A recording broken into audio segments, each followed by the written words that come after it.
Hey, it's Clay Trader, and this will be a video chart on ticker symbol SSH. We will take a look at the 30-minute time frame. Real quick, what do I mean by 30-minute in case maybe you're new to charts? Instead of each one of these candlesticks representing 1 day's worth of price action, which is what you would normally see, each one represents 30 minutes. While this may look like several days worth of time right here, it's actually just today's price action broken down into 30-minute time slices.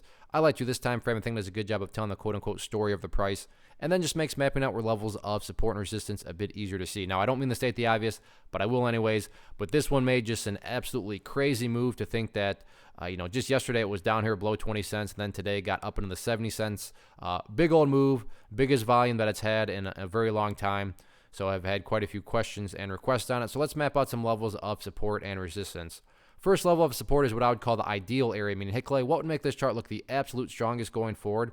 If the price can hold up above 45 cents, that would make the chart look the most appealing. Now, I'm not saying that if the price drops below 45 cents that everything's ruined or anything like that. But as far as, kind of best case scenario, what would make the chart, the bulls, the strongest, staying up above 45 cents would do exactly that.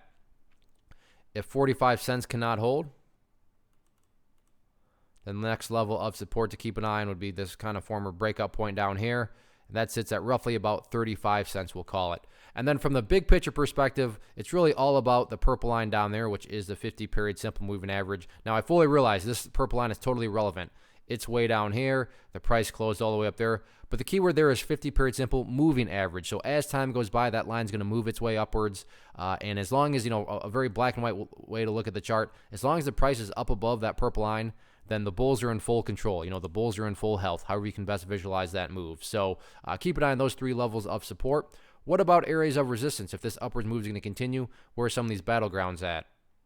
There's 2 main ones that stand out. The first one is the fun one, and I call it the fun one because I'll be the first to admit it is always fun to talk about retesting highs or potentially breaking a new highs, and that is what 79 cents here represents.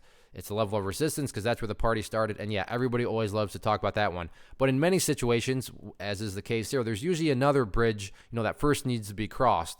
And in this situation, the first level of resistance that stands out to me right there at 65 cents. You can see in the afternoon, price tried to get up above there a couple of times, but couldn't quite do it. So yeah, 79 cents is a level of resistance. But before you start having fun and talking about that one, bulls first need to kind of flex their muscles and get back up above 65 cents. All in all, though, very powerful day. So it'll be interesting to see if the bulls can build upon this momentum going forward. One of the most popular questions I get is, hey Clay, how do you find the stocks that you trade? So what I've done is put together this free resource guide where I talk about the tools that I use to locate stocks that I find interest in and think may have potential. So if that sounds like something that could add value to you as a trader, then by all means, click right there to get access to the guide. The guide itself is very short and to the point, and like I say, it is free. Thanks for watching. Have a good one.